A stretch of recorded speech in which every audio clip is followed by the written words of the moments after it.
मैं राज कपूर और आप देख रहे हैं खबर दस्तक। देवरिया जेल में बंद जवरिया रिटायर्ड आईपीएस अमिताभ ठाकुर के बारे में कुछ ऐसी सूचनाएं आ रही है कि उनके चाहने वाले लोग चिंतित हो रहे हैं। एक तो जब से जेल गए हैं तब से लगातार उनके स्वास्थ्य को लेकर के जो रिपोर्ट आ रही है उसमें बताया जा रहा है कि उनका स्वास्थ्य पहले से ठीक नहीं है। जेल में उन्हें जो खाने में दिया जा रहा है वो खाना भी प्रॉपर पूरी तरह से नहीं ले पा रहे हैं। ठंड की वजह से उन्हें जेल में दिक्कतों का सामना करना पड़ रहा है। इसी बीच जिस मामले में अमिताभ ठाकुर को जेल में रखा गया है, जुडिशियल कस्टडी में रखा गया है, उसमें अब जमानत अर्जी दाखिल कर दी गई है। अब देखना दिलचस्प होगा कि अमिताभ ठाकुर को जमानत मिलती है या नहीं मिलती है। लेकिन आज हम इस मुद्दे पर चर्चा करने वाले हैं कि आखिर अमिताभ ठाकुर के साथ ये जो चल रहा है ये कब तक चलेगा और इसका क्या राजनीतिक आने वाले समय में फायदा या नुकसान हो सकता है। इस मुद्दे पर बातचीत करने के लिए हमारे साथ मौजूद हैं आलोक पाठक सर। जो खबरें निकल कर आ रही है जेल से कि अमिताभ ठाकुर को जो जेल में खाना दिया गया है वो प्रॉपर तरीके से नहीं खा पा रहे हैं और जेल में ठंड के समय में उन्हें काफी दिक्कतों का भी सामना करना पड़ रहा है। तो ऐसे में जो जमानत की अर्जी दाखिल की गई है सर, उस बारे में आप क्या सोचते हैं? देखिए, एक पहला वर्जन आया है, कुछ लोग अमिताभ ठाकुर से मिलके आए हैं। उसमें देवेंद्र सिंह राणा है जो उनकी पार्टी के एक नेता हैं और उन्होंने एक प्रेस रिलीज जारी की है। उन्होंने लिखा है कि मुलाकात के दौरान से अमिताभ ठाकुर ने बताया कि उन्हें शारीरिक और मानसिक रूप से प्रताड़ित किया जा रहा है और जो मुख्य चीज बताई है जो मैं बताना चाह रहा था कि यह मामला 1999 का जिस मामले में यूपी पुलिस ने उनको गिरफ्तार किया है। जब श्री अमिताभ ठाकुर जी देवरिया के पुलिस अधीक्षक थे। आरोप यह है कि उनकी पत्नी नूतन ठाकुर ने के नाम पर औद्योगिक प्लाट आवंटन में नाम और पते के मामूली अंतर को फर्जीवाड़ा बताया गया है। वो कहे कि उस वक्त बहुत ज्यादा कंप्यूटर नहीं हुआ करता था राज कपूर जी, तो मानवीय त्रुटि थी, क्लरिकल मिस्टेक थी। ठीक है जी। जो अमिताभ ठाकुर की जगह वहां पर अभिजात ठाकुर लिख दिया गया था। ठीक है। अच्छा। उन्होंने कहा कि ये जो डॉक्यूमेंट्स में जो हेरा फेरी बताने क्लरिकल मिस्टेक है, संबंधित प्लाट उसी विभाग को सरेंडर कर दिया गया है। ये एक नई बात रखी सामने आई है। जो एफआईआर उसमें दावा किया गया था कि इस प्लाट को उन्होंने बेच के पैसा कमाया था। पहला तो ये। दूसरा ये आरोप लगाया गया था कि नाम गलत लिखे गए थे, तो उसमें भी उन्होंने बता दिया कि ये क्लरिकल मिस्टेक थी। संबंधित प्लाट उसी विभाग को सरेंडर कर दिया गया, उसमें कोई बेनामी सौदा नहीं हुआ, वो पूरी तरह से निराधार पाए गए। संबंधित सीजीएम कोर्ट ने लखनऊ में इसे दीवानी प्रकृति का मानते हुए मुकदमा खारिज कर दिया था। सीजीएम के यहाँ मुकदमा गया था तो सीजीएम ने इसको दीवानी का मुकदमा मानते हुए खारिज कर दिया था। मामले में कोई दम नहीं पाया गया था। ये अमिताभ ठाकुर की तरफ से बयान आ रहे हैं। और जो बड़ी बात उन्होंने कही है,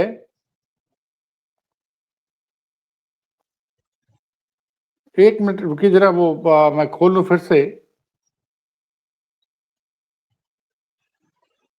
क्योंकि ये महत्वपूर्ण तथ्य है कि उनका कहना है कि जो नाम बताया जा रहा है कि मेरा नाम अमिताभ की जगह अभिजात ठाकुर या कुछ लिखा, ये क्लरिकल मिस्टेक है। दूसरा ये कहा कि इस प्लाट को वापस लौटा दिया गया था। आरोप है कि उनकी पत्नी नूतन ठाकुर के नाम पर औद्योगिक प्लाट आवंटन में नाम और पते में मामूली अंतर को फर्जीवाड़ा बताया जाए, जबकि एक सामान्य प्रशासनिक प्रक्रिया थी जिसमें मात्र क्लरिकल एरर था।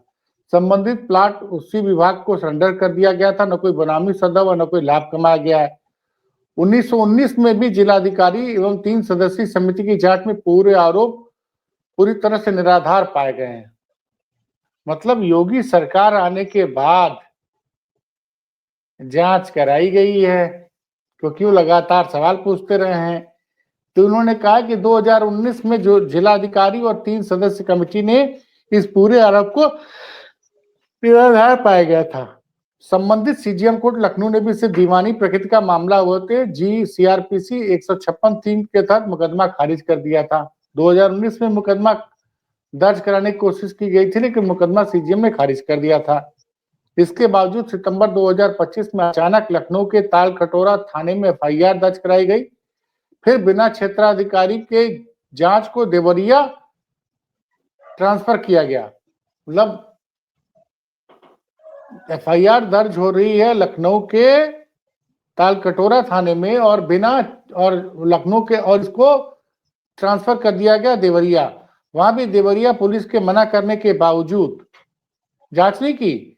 एक सेवानिवृत्त होने वाले निरीक्षक पर दबाव डालकर कार्रवाई कराना, यह सब स्पष्ट रूप से राजनीतिक दबाव और साजिश का परिणाम है। एक ऐसे इंस्पेक्टर से जांच कराई गई है जिसका रिटायरमेंट नजदीक है। इस पूरे प्रकरण में IPS Amitabh Yash, Amarendra Sengar, police commissioner Lucknow Kuldeep Dubey, तत्कालीन इंस्पेक्टर तालकटोरा विनीत सिंह, ACP लखनऊ संजय प्रसाद, अपर मुख्य सचिव गृह सहित अन्य अधिकारी शामिल है। यह कार्रवाई मुख्यमंत्री योगी आदित्य के निर्देशन में और पर्यवेक्षण में किए जाने का आरोप है। ये सीधा सीधा आरोप लगाया है देवेंद्र सिंह राणा ने, बाकायदे ये प्रेस रिलीज भेजी है देवेंद्र सिंह राणा आजाद अधिकार के सेना के द्वारा।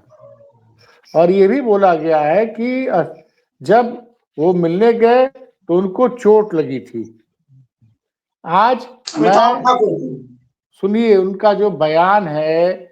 आज देवेंद्र सिंह राणा राष्ट्रीय संगठन मंत्री नेतृत्व में मेरठ मंडल अध्यक्ष मास्टर अब्दुल अजीज, मंडल अध्यक्ष श्री अभिषेक कुमार तथा मंगल गौरी मंडल देवीपाटन गोंडा द्वारा माननीय राष्ट्राध्यक्ष जी श्री अमिताभ ठाकुर जी से देवरिया जिला जेल मुलाकात की गई। मुलाकात के दौरान अमिताभ ठाकुर जी ने स्वयं बताया कि उन्हें शारीरिक और मानसिक रूप से प्रताड़ित किया जा रहा है। उनके चेहरे और शरीर पर चोटों के स्पष्ट निशान है। जेल की बैरक में CCTV कैमरे लगाकर उनकी प्राइवेसी का उल्लंघन किया जा रहा है तथा उन पर असामान्य कठोर निगरानी रखी जा रही है। उन्होंने अपनी जान को गंभीर खतरा बताते हुए ये लोग मुझे जान से भी मार सकते हैं, इसकी आशंका व्यक्त की है। साथ ही उस रात का भी जिक्र किया है कि 9 दिसंबर की रात 2025 को लगभग 1:30 से 2:30 बजे के बीच लखनऊ से दिल्ली जा रही शाहजहांपुर के पास सादे कपड़ों में पुलिस कर्मियों ने अमिताभ ठाकुर को जबरदस्ती सोते उठाया, बिना वारंट दिखाए, बिना कारण बताए ट्रेन से उतार लिया। किसी प्रकार की लिखा पढ़ी बिना उन्हें गाड़ी में खींच कर ले जाया गया, जिससे अपहरण जैसी स्थिति उत्पन्न हो गई। रात लगभग 2:30 बजे उन्हें लखनऊ पुलिस को सौंपा गया, परंतु बिना सूचना दिए घंटों गाड़ी में बैठा रखा गया। सुबह 4:30 बजे बताया गया कि उन्हें देवरिया मामले में ले जाया जा रहा है, फिर भी कोई वैधानिक दस्तावेज नहीं दिखाए गए। देवरिया कोतवाली में सुबह 10 बजे लाया गया, जबकि 11 बजे अरेस्ट मेमो दिया गया, जिसे ठाकुर ने फर्जी बताते हुए उस पर टिप्पणी की है। कोतवाली में लगभग 3 घंटे तक फर्जी रूप से बैठाए रखा गया, यह कर की पूछताछ हो रही है, जबकि वो पूछताछ नहीं हुई। ट्रेन में तथा देवरिया कोर्ट पर के बाहर मारपीट की गई, उनका चश्मा तोड़ा गया और चेहरे और शरीर पर चोट आई है। फोन टैपिंग की गई है और उन्होंने स्वयं अदालत में अपने जान लेने की साजिश की आशंका व्यक्त की है। तो ये जो पूरा घटनाक्रम अब फर्स्ट हैंड, मतलब जो देवेंद्र सिंह राणा उनसे मिल के आए, उनका ये बयान है, बाकायदे प्रेस रिलीज उन्होंने भेजी है और कल अखबारों में छपा भी था कि कोर्ट ने उनसे एसपी से तलब किया गया है कि क्या सचमुच उनके साथ मारपीट की गई, इस पे एसपी को जवाब देना है। और दूसरी बात है कि सर कि ये जो देवेंद्र सिंह राणा साहब ने जो ये चिट्ठी लिखी है या जो आप बता रहे प्रेस नोट लिखी है, इसमें जो तथ्य वो लिख रहे हैं कि जिस प्राधिकरण से जमीन ली गई थी उसी प्राधिकरण को जमीन वापस कर दी गई, इसमें कोई वित्तीय लेन देन नहीं हुआ, तो ये मामला तो सर कोर्ट में फिर टिकेगा नहीं। अब देखिए उनका तो कहना ये कि 2019 में भी लखनऊ की सीजीएम कोर्ट ने उस मुकदमे को खारिज कर दिया है। अब ये दोबारा एफआईआर भी है। और देखिए अब क्या सच है क्या झूठ, ये तो अब मामला अदालत में पहुंच गया है। लेकिन एक चीज समझ लीजिए कि जो खबरें आ रही हैं और जिस तरह से अमिताभ ठाकुर के प्रति लोगों को समर्थन मिल रहा है, एक लोगों को लग रहा, आम आदमी को लग रहा है अमिताभ ठाकुर के साथ गलत किया जा रहा है। अखिलेश यादव ने उनका नाम तो नहीं लिखा, लेकिन उनका वीडियो ट्वीट करते हुए कहा कि अगर आप योगी सरकार से सवाल पूछेगा तो ये आपको पुराने मामले में फंसा के जेल भेज देंगे। और ये बोला कि एक आईपीएस को इस तरह से उठाया गया जैसे कोई बहुत बड़ा अपराधी है। भाई ट्रेन से क्यों उठाया गया? और एक चीज तो स्पष्ट समझ में आ रही, उनका फोन सर्विलांस पे था, तभी उनको पता था कि वो ट्रेन से जा रहे हैं। भाई आपको उनको अरेस्ट करना था तो उनका घर तो लखनऊ में ही है, इतना ज्यादा नाटक करने की क्या जरूरत थी?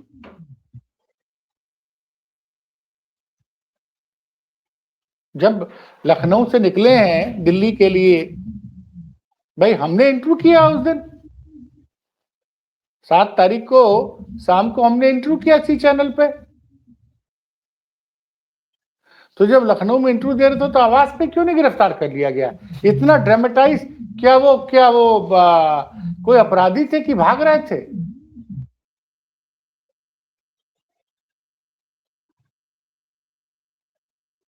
कोई अपराधी थे कि भाग रहे थे? या जो आरोप लगाया जा रहा है कि उनको पूछताछ के लिए बुलाया भी नहीं गया। आपके खिलाफ एफआईआर हुई, आप पुलिस उनका बयान लेने के लिए बुलाती, बयान से संतुष्ट नहीं होते, गिरफ्तार कर ली, कोई बात नहीं। लेकिन जिस तरह से गिरफ्तारी की प्रक्रिया हुई है उस पर तो सवाल उठेगा ही राज कपूर जी। अच्छा एक बात बताइए सर कि अब ये चोट की बात कर रहे हैं, अब एसोसिएशन नाम की चीज है सर। मेरा सवाल है, एक छोटे सा सवाल है सर कि एक आईएएस एसोसिएशन, आईपीएस एसोसिएशन नाम की एक चीज है इस देश में, अपने साथी के साथ इस तरह की हरकत हुई है उत्तर प्रदेश पुलिस के द्वारा, कैमरे के सामने ऑन रिकॉर्ड वीडियो मौजूद है, फोटोज मौजूद हैं कि एक पूर्व आईपीएस अधिकारी को किस तरह से प्रताड़ित किया जा रहा है। ये आईपीएस एसोसिएशन वाले का कोई बयान नहीं आया। अब देखिए कोई भी अब ऐसा होता है कि कोई भी अधिकारी सरकार से सवाल नहीं पूछना चाहता, उसको लगता है कि कहीं देखिए एक बात समझिए राज कपूर जी, ये सरकार एक संदेश देना चाह रही है कि तुम हमसे सवाल मत पूछो। अब भाई हम जैसे छोटे पत्रकारों के खिलाफ भी एफआईआर है, ममता त्रिपाठी महिला पत्रकार, उनके खिलाफ 5 एफआईआर, अभिषेक उपाध्याय के ऊपर 3-4 एफआईआर। अब समझिए ना, जो सिस्टम से अमिताभ ठाकुर साहब मुकदमा दर्ज हुआ, पूछताछ की, साहब गिरफ्तार करना था कर लेते, घर से गिरफ्तार कर लेते, आप पूछताछ के लिए बुलाते, आप नहीं संतुष्ट हो तो ठीक, आप गिरफ्तार करके कोर्ट में प्रोड्यूस कर देते। चलती ट्रेन से इस तरह से गिरफ्तार किया कि जैसे अमिताभ ठाकुर भगोड़ा, कोर्ट ने क्या उनको भगोड़ा घोषित कर दिया था क्या?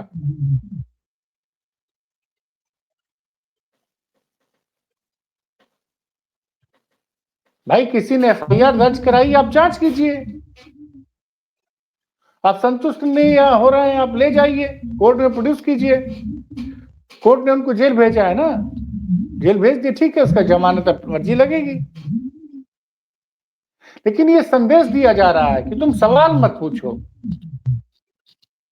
मैं पूछ रहा हूं योगी जी से सवाल, योगी जी 2 दिन से आपका प्रशासन चुप कैसे है? वो बर्खास्त सिपाही आलोक प्रताप सिंह इतनी बड़ी कोठी कैसे उसकी बन गई? और बताया जा रहा था कि बर्खास्ती के बाद वो स्टे लेके आया था और 2022 में, मुझे सूचना वेरीफाई नहीं की है, वो दोबारा ऑन पेपर कहीं नौकरी कर रहा है, गायब है। बुलडोजर नहीं पहुंचा योगी जी का आलोक प्रताप सिंह के घर।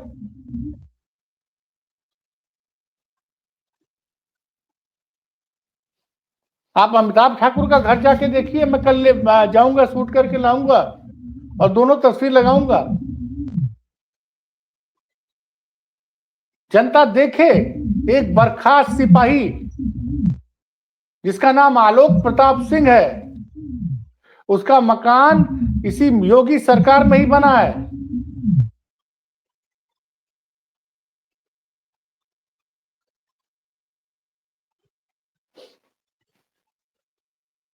आप देखिए ना, दो तरह की तस्वीरें हैं राज कपूर जी। कोर्ट में जब आलोक प्रताप सिंह गिरफ्तार होता है, वो वकीलों के साथ कुर्सी पे बैठा होता है जी,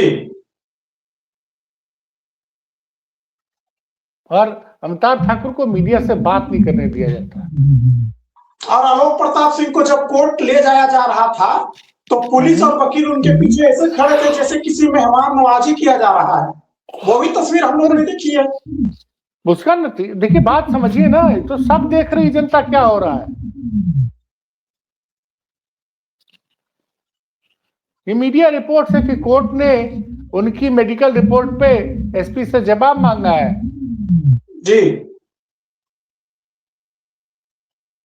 तो आप ये सोचिएगा, यहां किसी नियम कानून की कोई बात ही नहीं है साहब।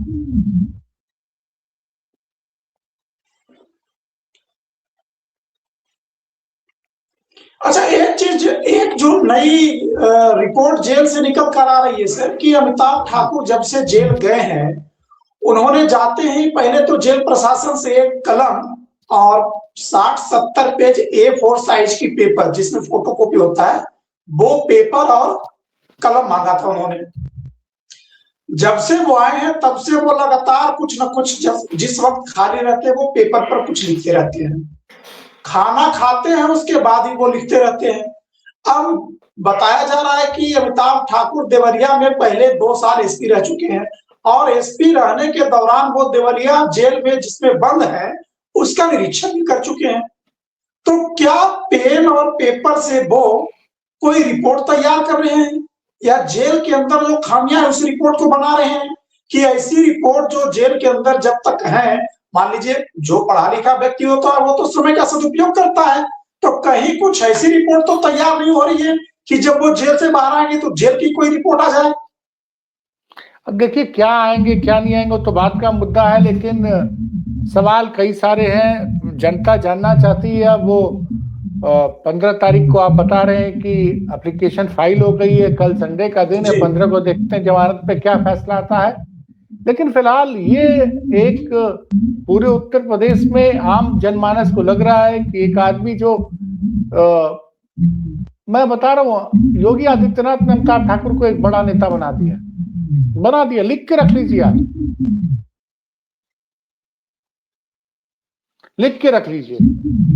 आप कह रहे हैं कि योगी आदित्यनाथ ने पूर्व आईपीएस अमिताभ ठाकुर को एक बड़ा नेता बना दिया। अरे जब आप उसको इस तरह से गिरफ्तार करोगे, वो एक आपको एफआईआर दर्ज हुई थी, आप पूछताछ के लिए इसको बुला लेते। आपने कितनी बार फोन किया, कितनी बार सम्मन आजकल व्हाट्सएप पे भेजे जाते हैं राज कपूर जी। मेरे मुकदमे में जब हजरतगंज थाने से फोन आया था 13 या 14 मार्च 2024 को, विक्रम सिंह जी एसओ का फोन आया कि पाठक साहब आपका बयान लेना है। हमने कहा बिल्कुल, मैं भी आ जाता हूँ। क्या भाई साहब आज मत आइए, कल सुबह 10 बजे आइए। मैं पहुंचा, मेरा बयान लिया, सब इंस्पेक्टर ने बातचीत की, पानी पिलाया, चाय पिलाया।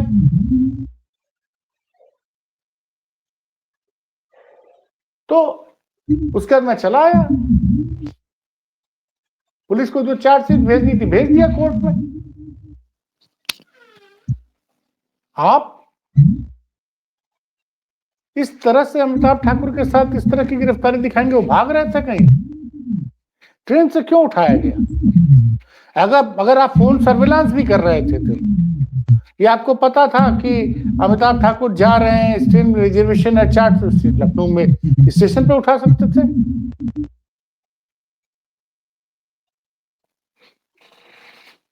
तो ये इस तरह की चीजें जब आप करेंगे उससे सिंपैथी पैदा होती है। अन्ना हजारे को अगर दिल्ली पुलिस ने 2011 में गिरफ्तार नहीं किया होता राज कपूर जी, याद है ना? जी 2011 का साल याद है ना? हाँ सर, पूरे लोग दिल्ली में सड़कों पर रामलीला मैदान में बैठ गए थे। है? हाँ, और उसके बाद जब गिरफ्तार किया गया अगस्त में और अन्ना हजारे को जेल भेजा गया, दिल्ली पुलिस ने जमानत लेने से मना कर दिया और उसका फायदा उठा के केजरीवाल ने पॉलिटिकल पार्टी बना ली। जी तो पब्लिक की सिंपैथी अमिताभ ठाकुर के साथ है और ये बहुत बड़ी राजनीतिक गलती की है योगी आदित्यनाथ ने।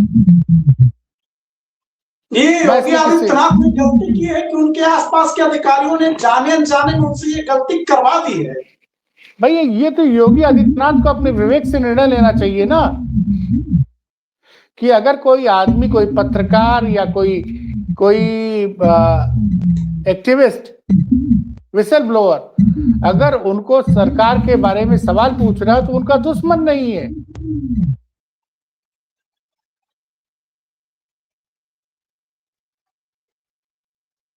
उनको आगाह कर रहा है।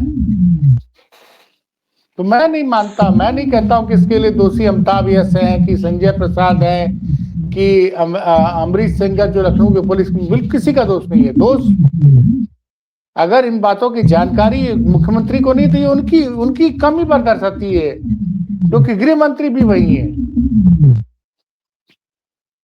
अब देखते हैं इस मामले में, चूंकि जनता की, पूरे प्रदेश की जनता की निगाहें हैं इस मामले में, एक दुनिया देख रही है कि एक अमिताभ ठाकुर के साथ किस तरह से व्यवहार किया गया और किस तरह से कफ सिरप घोटाले में जांच हो रही है।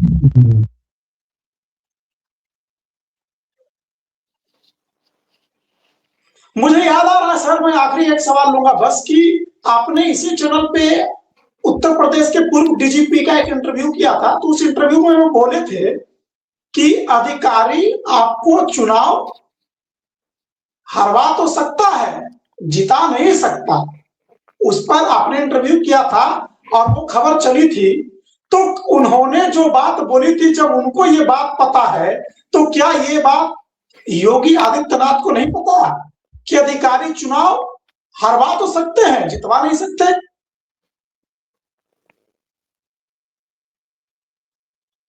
देखिए, अमिताभ ठाकुर के ऊपर तो करप्शन के जो आयोग आप जांच करा रहे हैं, तो बहुत से अधिकारियों के खिलाफ भी, उत्तर प्रदेश के पूर्व मुख्य सचिव के खिलाफ भी खूब आरोप लगे थे। उसमें क्या जांच हुई?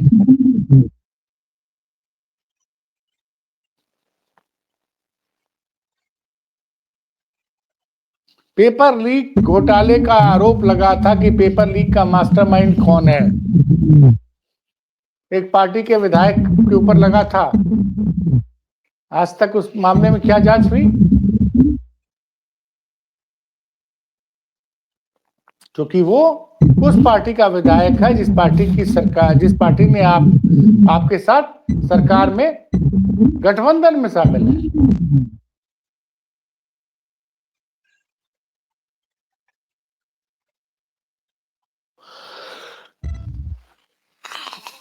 ये कहानी है, इसलिए मैं बता रहा हूं कि अमिताभ ठाकुर को बड़ा नेता बना दिया योगी आदित्यनाथ।